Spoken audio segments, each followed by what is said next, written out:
Vamos a orar. Padre, gracias por este tiempo, gracias por tu presencia que la sentimos en este lugar.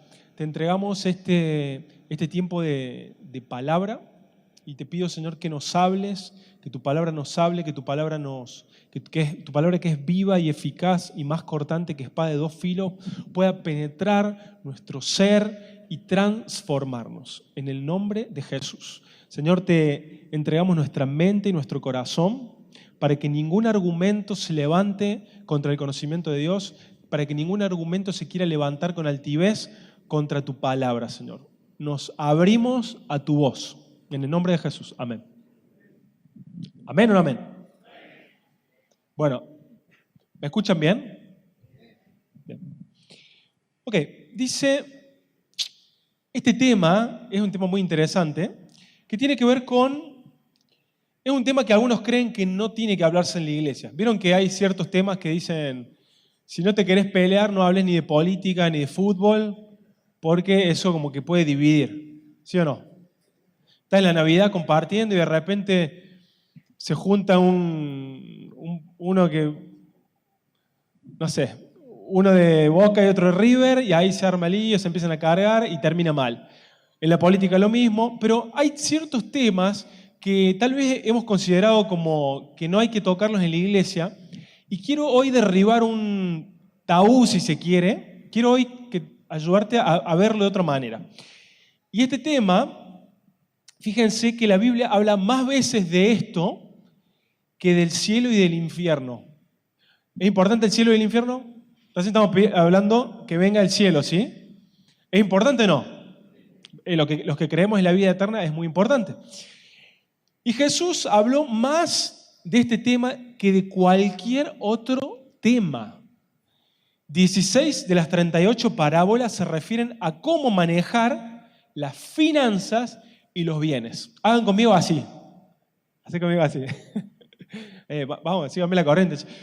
Sobre que están con el barbijo, yo no sé si son unos ninjas que me están por pegar con el nunchaku o qué, pero hey, vamos, pongámosle onda. La Biblia contiene 2.350 versículos relacionados con el tema del dinero y las posesiones. Es mucho, ¿no? Es un montón. Entonces, no, porque de la plata no se habla en la iglesia. Yo voy para hablar con Dios. No me metan con la plata porque de esto no se habla. Bueno, tengo una noticia. Jesús habló mucho del dinero y la Biblia habla del dinero. Entonces, hoy vamos a hablar porque Jesús habló de esto en el Sermón del Monte, y con esto yo no te quiero llevar a hacer absolutamente nada.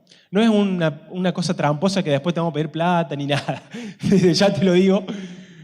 Ninguno de los que servimos a Dios como motivación principal, a ninguno de los verdaderos discípulos de Cristo los motiva el dinero. A ninguno. Si hay algo que caracteriza a un siervo de Dios es que no lo hace por dinero, lo hace por un llamado de Dios, ¿sí? Y nosotros hemos vivido eso, lo hemos vivido en carne propia. Yo lo he vivido en carne propia con mi familia, cuando Dios llamó a mi padre, que tenía una profesión exitosa, y decidió seguirlo, y ese es el ejemplo que nosotros seguimos, el ejemplo de Cristo en realidad, ¿no? Y fíjense que por amor al dinero, los países van a la guerra. ¿Por qué van a la guerra? Bueno, por plata, por petróleo, por territorio, pero básicamente son posesiones y dinero, ¿sí o no? Por amor al dinero, personas han vendido sus convicciones. Personas que de una manera pensaban, pero de repente viene alguien y te dice, no, pero mirá, ¿qué te parece si pensás de esta manera? Y le muestra un cosito lleno de dólares verdes, y ahí bueno, lo puedo pensar. Lo puedo pensar. Familias se han separado por amor al dinero. Amigos y hermanos en la fe se han distanciado. Conozco gente que prestó dinero y después no se lo devolvieron, y ojo que yo no sé nada de nadie, ¿eh? No estuve viendo su Facebook ni nada. No, son cosas que pasan, pero digo, hay gente que por ahí ha dejado de venir a la iglesia incluso porque dice, no le quiero ver la cara porque me dé plata, y se hace el distraído. Y por amor al dinero muchos se han separado. Es un tema, mi abuela decía, las cuentas claras mantienen la amistad. Y tenía razón. Entonces, cuando está bien claro, es más fácil ser amigos, digamos. Vamos a ir a la Biblia. Primera de Timoteo. ¿Les interesa este tema? ¿O cortamos acá y nos vamos a comer un asado? ¿Les interesa o no les interesa? A ver, levanten la mano si quieren saber hablar de esto. Bien. Primera de Timoteo 6:10 dice, pues el amor al dinero, decir conmigo, amor al dinero, es la raíz de toda clase de mal. Y algunas personas en su intenso deseo por la plata, por el dinero, por las posesiones, se han desviado de la verdadera fe y se han causado muchas heridas dolorosas. Fíjate que no habla de la plata, sino del amor al dinero. La verdad es que el dinero tiene un poder de seducción que puede llegar a competir con Dios. El dinero de alguna manera te hipnotiza y te hace creer que es tu Dios y termina compitiendo con nuestra devoción a Dios. Mira lo que dijo Jesús. Mateo 6:24. Nadie puede servir a dos amos, pues odiará a uno y amará al otro. Será leal a uno y despreciará al otro. Y dice claramente, Jesús dijo, no se puede servir a Dios y al dinero. Así conmigo, no se puede servir a Dios y al dinero. Y si tenemos que poner un título a esta reflexión, a esta palabra, sería los hijos de Dios, el dinero y las posesiones. Los hijos de Dios, el dinero y las posesiones. Algunos hechos de acerca del dinero. Te voy a tirar algunos tips. El dinero no es bueno ni malo. El amor al dinero es el problema, no el dinero en sí mismo. Es una herramienta que puede usar bien o mal. Puede usar para pagar algo que sea de bendición o puede usar para algo que sea de maldición. Hay que administrarlo, pero no amarlo. Nuestra relación con el dinero prueba nuestro corazón. Este está bueno para repetirlo. Nuestra relación con el dinero prueba nuestro corazón. Mientras más plata, dinero, posesiones tengo, más me tengo que rendir a Dios. ¿Por qué? Porque ese dinerillo que voy acumulando va queriendo demandarme consagración a mí y va queriendo que yo lo adore, que me incline hacia Él. Entonces más me tengo que rendir a Dios para poder tener dinero y que mi corazón no se incline hacia ese lugar. Sigo. Las riquezas, muchas o pocas, ¿cuántos son ricos acá? A ver. ¿Cuántos tienen un auto, un vehículo, una moto, una bici? A ver, levanten. Hay gente en el mundo muy pobre que ni siquiera llega a cubrir sus necesidades básicas. Así que si tenés un medio de transporte, considérate más rico que miles de millones de la población mundial. Si tenés agua potable en tu casa, si tenés agua caliente, tenés electricidad, tenés internet, ya sos un privilegiado. Amén. Deuteronomio 8, 17 y 18 dice, fíjate lo que dijo, yo como hijo de Dios tengo que reconocer que todo lo que tengo proviene de Dios. Puedes decir, no, porque yo trabajo, no, a mí me lo paga don no sé cuánto que me paga, que es mi empleador, o yo me lo generé con mi propio, soy un emprendedor y generé no me bajen porque me siento que pierdo power, por favor. Escucha lo que dice Deuteronomio 8:17. Todo esto lo hizo para que nunca se te ocurriera pensar, he conseguido toda esta riqueza con mis propias fuerzas y energías. Acuérdate del Señor tu Dios, Él es quien te da las fuerzas para obtener riquezas. Esto lo dice la palabra de Dios. Todo lo que tenemos los hijos de Dios proviene ¿de quién? De Él. Aunque te pague tu empleador, aunque los clientes te paguen, vos tenés que reconocer que no es el cliente, no es el empleador, es Dios que me está proveyendo a través de esa circunstancia. ¿Amén? Primera de Crónicas 29:12 dice, la riqueza y el honor solo vienen de ti, porque tú gobiernas todo. El poder y la fuerza están en tus manos y según tu criterio la gente llega a ser poderosa y recibe fuerzas. Pero ¿quién soy yo y quién es mi pueblo para que podamos darte algo a ti? Todo lo que tenemos ha venido de ti y te damos solo lo que tú primero nos diste. ¿Amén o no amén? Reconocemos que todo lo que tenemos proviene de ¿quién? De Dios.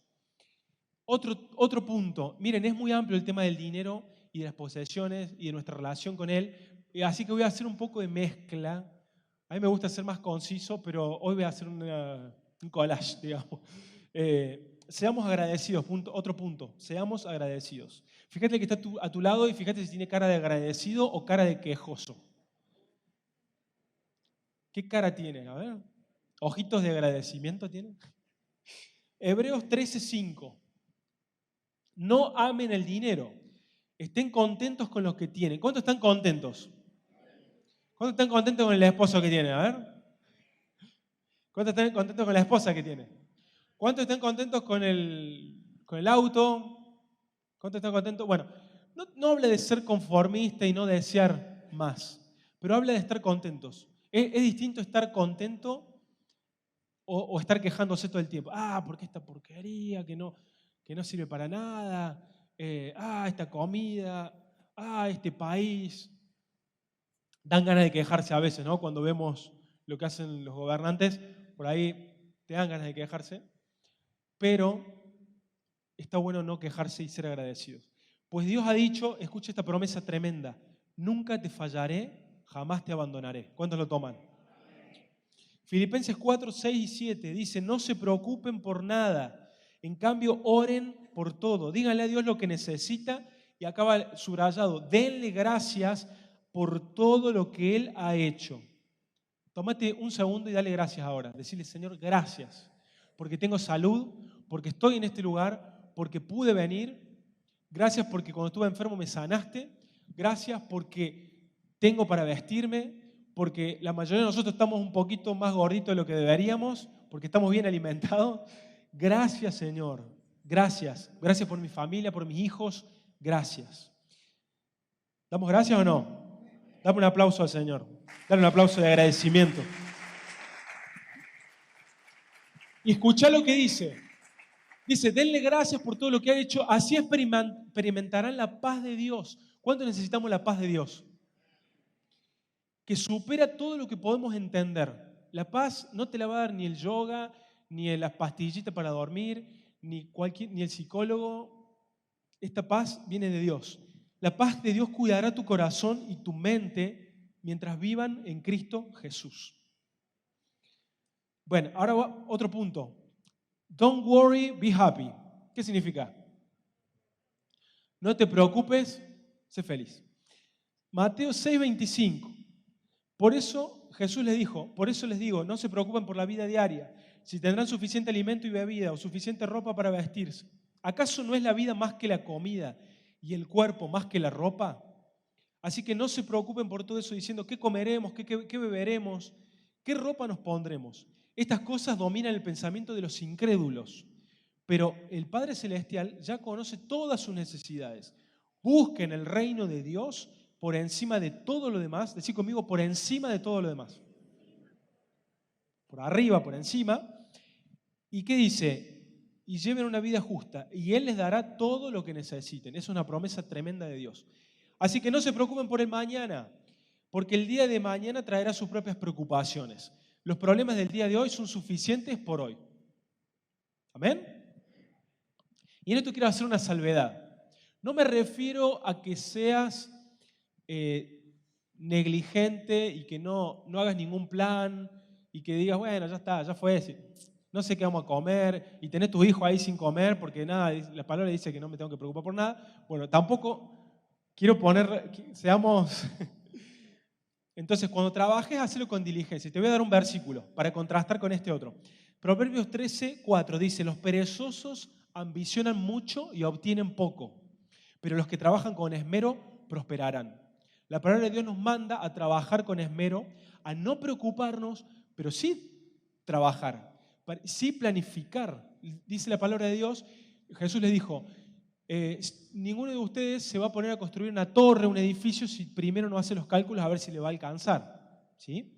Entonces, hagamos los cálculos, hagamos el presupuesto, aprendamos a administrar, aprendamos a ser mayordomos de lo que tenemos, pero no nos preocupemos. No dejemos que esas situaciones económicas nos dominen el pensamiento. ¿Amén? Seguimos. Nuestra adoración incluye al dinero y las posesiones. Nuestra adoración incluye el dinero y las posesiones. A veces pensamos que adorar es solamente levantar las manos, cantar una canción o venir el domingo a la iglesia, pero nuestra adoración que demanda Dios es nuestra vida en sacrificio. Y eso incluye el dinero. Eso incluye rendirle a Dios lo que obtengo producto de mi esfuerzo y de la provisión de Él. Y te quiero dar un ejemplo, no lo voy a leer todo porque es muy largo, pero Jesús fue a la casa de sus amigos en Betania. Él tenía unos amigos, uno de los cuales se llamaba Lázaro, que fue a quien resucitó él también. Esto está en Lucas 12, no, en Juan 12, perdón.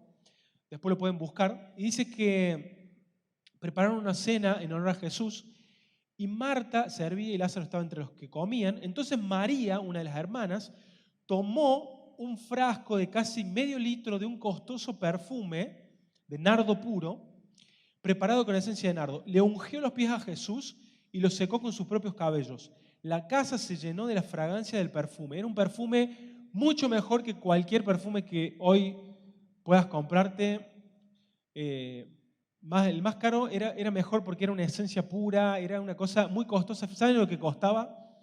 Costaba el salario de un año de trabajo. Eso salía ese perfume. Hace cálculos, ¿cuánto saldría? Creo que te podés comprar un auto con eso. Y sin embargo, dice Judas Iscariote, el que lo iba a traicionar a Jesús, dijo, ese perfume valía el salario de un año. Hubiera sido mejor venderlo para dar el dinero a los pobres. Pero no es que Judas le importaran los pobres. En verdad era un ladrón y como estaba a cargo del dinero de los discípulos, a menudo robaba parte de él. O sea que el tipo decía que era para los pobres, pero se lo quería robar él. Jesús respondió, déjenla en paz a María, porque esto lo hizo en preparación para mi entierro. Siempre habrá pobres entre ustedes, pero a mí no siempre me tendrán. Y quiero sacar un par de enseñanzas de este versículo. Número 1, María lo adoró derramando algo de gran valor. David dijo, no te ofreceré sacrificio que no me cueste nada. Es fácil abrir la boca y decirle cosas a Jesús, pero cuando lo llevamos al terreno de las acciones, cuando las promesas que cantamos lo tenemos que llevar a nuestra vida diaria, ahí se empieza a complicar un poquito más, ¿sí o no? ¿Qué es más fácil? ¿Decir algo o hacerlo? Decirlo, bueno, sí, yo te prometo no sé qué, pero después a la hora de eso es más difícil. Ahora, ¿qué pasa con el dinero? Cuando tengo que decir, bueno, voy a adorar a Dios, fíjense, agarró, hagan de cuenta que es un auto, ¿cuánto es un sueldo básico? A ver. ¿Cuánto es un sueldo básico? A ver, dígame. Ponle 40. Multiplicarlo por un año, ¿cuánto sería?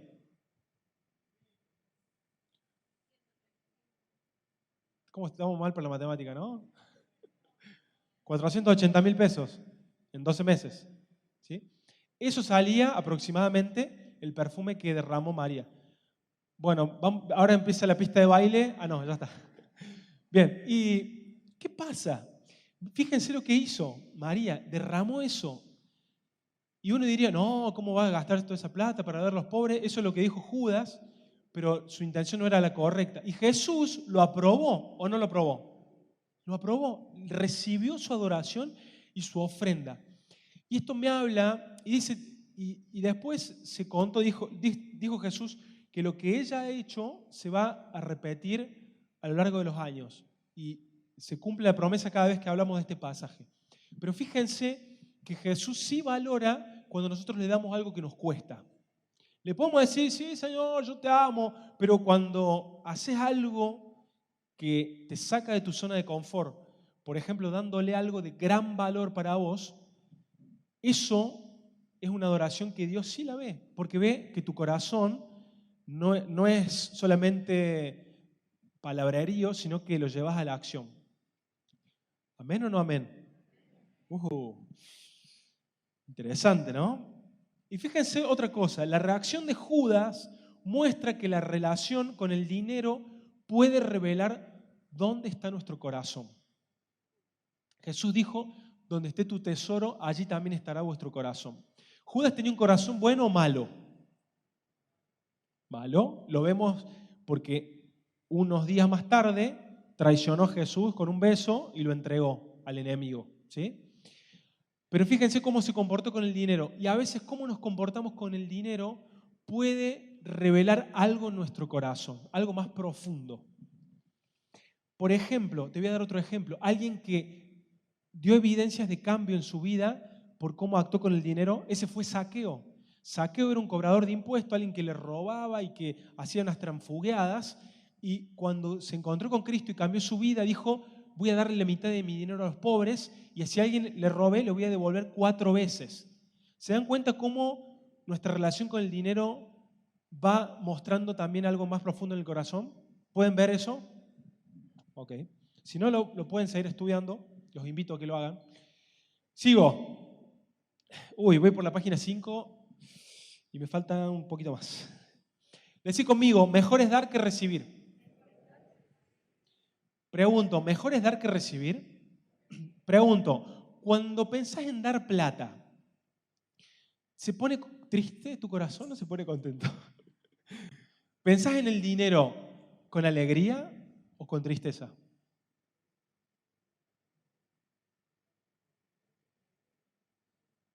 ¿Ah? Ay, qué difícil esa pregunta. Ok, yo confieso que cuando he tenido que pagar, voy a pagar un impuesto, no lo doy con alegría. Lo doy con tristeza y cuando viene la luz, esas cosas. Pero cuando le damos a Dios, debería ser con alegría, porque sabemos que estamos siendo partícipes de algo más grande. Y cuando le voy a dar a un pobre, a un necesitado, debería hacerlo con alegría. La palabra de Dios dice, a Jehová presta el que da al pobre. O sea que le estamos dando a alguien que no nos puede devolver, pero le estamos prestando a Dios. Eso es lo que dice la palabra de Dios. Entonces no debes hacerlo como, toma, te doy, pero no se lo soltás el billete.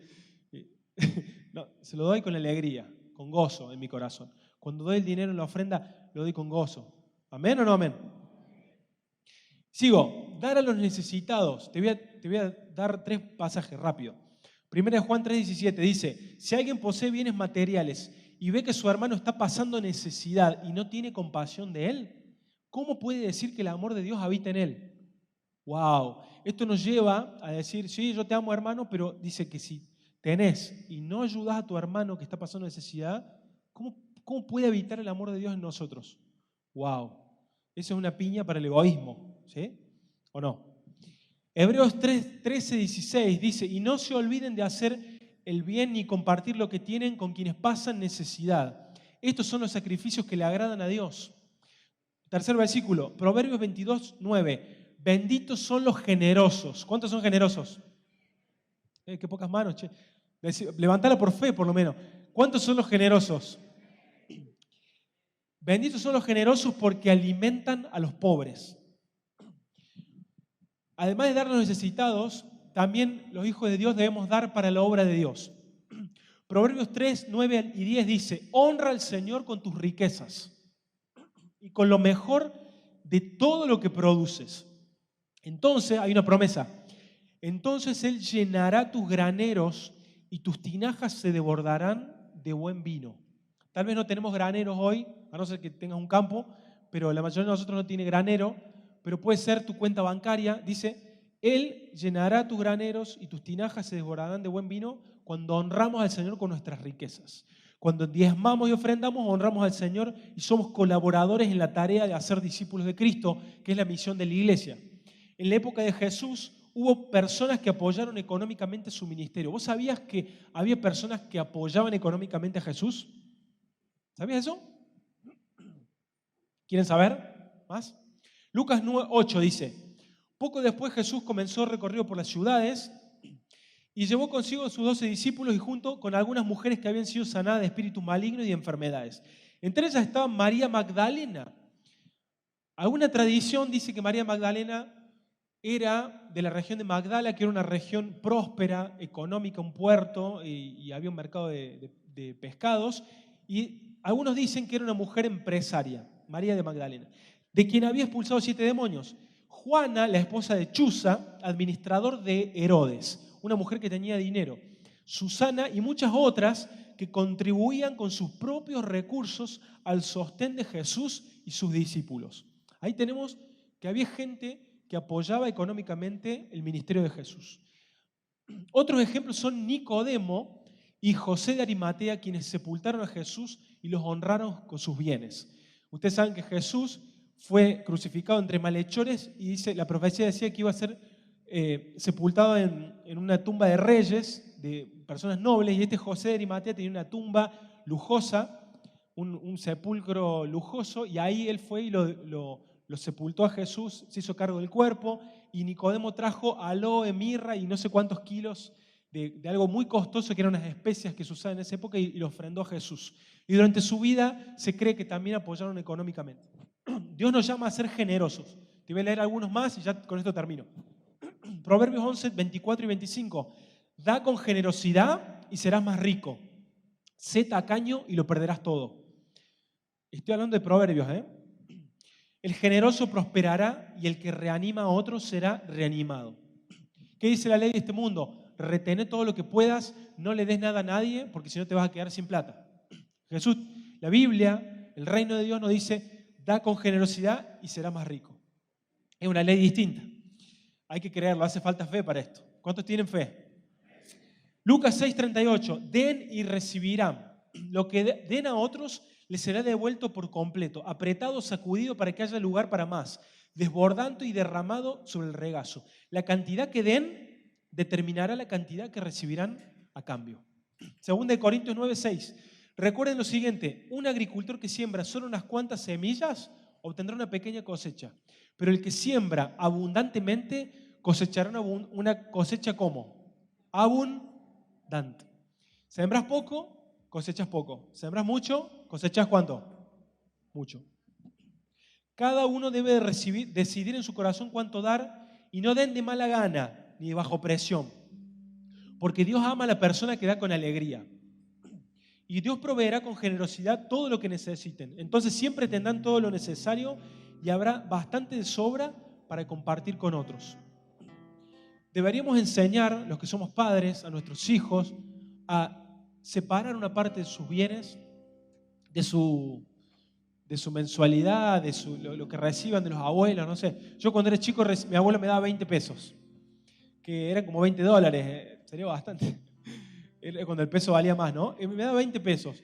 Y mi papá me enseñó, de esos 20 pesitos, saca 2 pesos y lo pones en un sobre y lo vas a entregar al diezmo. Y desde ese momento yo aprendí que no me pertenecía todo mis ingresos, aunque ni siquiera trabajaba, lo recibía de, una mensualidad que me daba mi abuelo. Y desde ahí fui aprendiendo que debía diezmear. Y desde ahí en más, cuando ya tuve trabajo y tuve mis ingresos, yo me acostumbré. Y si no me costó hacerlo con 2 pesos, no te va a costar hacerlo con 20, ni con 30, ni con 50, ni con 50.000, ni con 1.000.000. Porque el que es fiel en lo poco, también sobre lo más va a ser fiel. Entonces, enséñale a tus hijos que separe, que dé, que los juguetes que ya no use y que estén en buen estado, que agarre una bolsita y decir, bueno, vamos a dárselo a ese nenito que no tiene nada. Llévalo y enseñarle a dar. Esto es una práctica buenísima que necesitamos tener como sociedad. Amén. Mateo 6:19. Jesús dijo, no almacenen tesoros en la tierra, donde las polillas se los comen y el óxido los destruye, y donde los ladrones entran y roban. Almacena tus tesoros en el cielo, donde las polillas y el óxido no pueden destruir, y los ladrones no entran a robar. Donde esté tu tesoro, allí también estarán los deseos de tu corazón. Algunos consejos finales. Primera de Timoteo 6:17 dice, enséñale a los ricos de este mundo que no sean orgullosos ni confíen en su dinero, el cual es tan inestable. Deberían depositar su confianza en Dios, quien nos da en abundancia todo lo que necesitamos para que disfrutemos. Diles que usen su dinero para hacer el bien. Capaz que no sos multimillonario, pero capaz que tenés riqueza. Capaz que comparado con otro, capaz que si te pones a ver a tu alrededor, hay gente que tiene mucho menos que vos. Y capaz que sí sos rico. Como te decía, si nos comparamos en el mundo, tal vez estamos mucho mejor que más de un gran porcentaje de la población. Usen su dinero para hacer el bien. Deberían ser ricos en buenas acciones. generosos con los que pasan necesidad y estar siempre dispuestos a compartir con otros. De esta manera, al hacer esto, escuchen qué interesante lo que dice, acumularán su tesoro como buen fundamento para el futuro, a fin de poder experimentar lo que es una vida verdadera. Y por último, te quiero leer una pequeña historia que Jesús contó. Es la historia de un rico necio que Jesús le dijo, tengan cuidado con toda clase de avaricia. La vida no se mide por cuánto tienen. ¿Sabías que tu identidad no está formada por cuánto tenés en el bolsillo ni en la cuenta? ¿Sabíamos eso o no? Luego les contó una historia. Un hombre rico tenía un campo fértil que producía buenas cosechas. Se dijo a sí mismo, ¿qué debo hacer? No tengo lugar para almacenar todas mis cosechas. Entonces pensó, ya sé, tiraré abajo mis graneros y construiré unos más grandes. Así tendré lugar suficiente para almacenar todo mi trigo y todos mis bienes. Luego me pondré cómodo y me diré a mí mismo, amigo mío, tienes almacenado muchos años. Relájate, come, bebe y diviértete. Pero Dios le dijo, necio, vas a morir esta misma noche y ¿para quién quedará todo aquellos que has trabajado? Así es el que almacena riquezas terrenales, pero no es rico en su relación con Dios. Interesante. No está mal que había acumulado riqueza, no está mal que quisiera ponerle en lugares más grandes y hacer negocios. Eso no está mal, porque en otra parte de la Biblia nos dice que seamos fieles con lo que tenemos y que lo multipliquemos. Pero acá este hombre no nombra a Dios, no tiene en cuenta a Dios de ninguna manera, y dice, la conclusión dice, el que almacena riquezas terrenales pero no es rico en su relación con Dios. Ese es un necio. Entonces, qué bueno sería que aprendamos esto y decir, Señor, todo lo que tengo te pertenece, mi vida te pertenece, mi vida, mi matrimonio, mis hijos, lo que soy y lo que produzco, mi dinero, el dinero que he producido con el esfuerzo, el dinero que vos me has provisto, te pertenece a vos. Y dando es la manera en que no dejamos que el dinero se haga un Dios en nuestro corazón. Esa es la manera. La Biblia lo dice. Cuando doy, es como que estoy reconociendo que vuelve a Dios. Cuando le doy a Dios, cuando le doy a los que necesitan. Fíate de Jehová en todo tu corazón y no te apoyes en tu propia prudencia. Reconócelo en todos tus caminos y Él enderezará tus veredas. Hoy te quiero animar a que lo reconozcas a Dios en todos tus caminos. No solamente cuando tengas una necesidad, no solamente cuando estés enfermo, no solamente cuando pase una situación que te venís a quebrantarte ante Dios. Eso está bien porque Dios quiere que lo busquemos, pero en toda situación, en todos mis caminos. Amén. Te invito a que te pongas de pie. Sé que fui un poco corriendo y hemos leído mucho de la palabra, pero quería leerte muchos versículos porque quería que veas la perspectiva de Dios acerca de esto y no darte mi propia opinión. Pero si tengo que resumirte algo, es que no podemos dejar afuera un área de nuestra vida. Si nos rendimos a Dios, la billetera también tiene que entrar. Si rendimos a Dios, la generosidad tiene que ser parte nuestra. Tiene que producirse una meta. Hoy yo te quiero animar a que pongas una meta. Poné una meta en tu corazón de ser generoso. Poné una meta en tu corazón de empezar a compartir lo que tenés. Poné una meta en tu corazón. Obviamente vas a encontrar excusas para no darle a alguien que necesita porque vas a decir, no, pero se lo va a comprar en esto. Pero ese ya no es nuestro problema. Yo cuando lo doy a alguien no pienso en lo que va a hacer porque eso es problema de él. Pero el problema mío es que yo le obedezco a Dios. Y Dios me dice, ayuda a los pobres, ayuda al que necesita. Entonces en lo que está a mi alcance lo voy a hacer. Y como congregación lo hemos hecho. Y muchos de ustedes han donado y muchos de ustedes han recibido en este tiempo de pandemia un montón, cientos de bolsones se han armado. Han habido ofrendas generosas que han permitido comprar más bolsones y hemos estado presentes dentro de la familia de la fe para que nadie pase necesidad. Empezando por la familia de la fe, empezando por nosotros, los hermanos en la fe. Entonces, creo que tenemos mucho para crecer en esto. Yo personalmente tengo mucho para crecer. ¿Cuándo se es muy generoso? ¿Cuál es el límite de la generosidad? ¿Ya crees que ya sos muy generoso o podés serlo aún más? ¿Cuántos creen que pueden ser más generosos? ¿Cuántos creen que pueden rendirle esta área al Señor? Amén. Y cuando sientas que te duele y que estás haciendo un sacrificio, eso significa que le estás dando algo que te cuesta. Como María, que le dio algo que le costó muchísimo. Y la criticaron. Y seguramente alguno te va a criticar. Va a decir, no, ¿por qué das eso? Sí. Seguramente algún familiar que no tiene idea de esto te va a decir, pero te roban la plata. Bueno, si el que entienda esto lo hace. El que no lo entienda, quédate con la plata, no hay problema. Dios no necesita tu dinero, nadie lo necesita. Pero los que entendemos esto, seamos partícipes. Agarremos y decimos, bueno, te doy, Señor, te doy mi tiempo, te doy mi ofrenda, te doy mi talento, te doy todo lo que soy para ti. Amén. Oremos, Padre, gracias. Gracias porque la palabra de Dios nos enseña a vivir integralmente y todas nuestras áreas queremos rendírtelas a vos, Señor. Aún el dinero, aún las posesiones, aún lo que hacemos con estas cosas que son terrenales y que se acaban y que no son eternas. Pero sabemos que si somos fieles en las riquezas injustas, vos nos podrás dar las riquezas verdaderas, que son las eternas. Señor, ayúdanos a encontrarnos fieles a ti, Señor. Ayúdanos, Señor, a serte fieles en esta área también, Señor. Gracias. Gracias te doy. Yo te pido que si alguno está pasando una necesidad, que abras las ventanas de los cielos, Señor, que puedan tomarse de tus promesas, que si alguno no ha tenido confianza para creer que si te daba vos tu parte, vos le ibas a proveer, yo te pido que hoy se quiebre algo en el espíritu, que se quiebre esa independencia o esa falta de confianza en que vos nos vas a proveer. Yo te pido que se quiebre esa confianza en el dinero y en nuestras propias fuerzas y podamos depositar nuestra confianza en vos, Señor. Ayúdanos, Señor, a creerte, ayúdanos a confiar en vos. En el nombre de Jesús. Amén.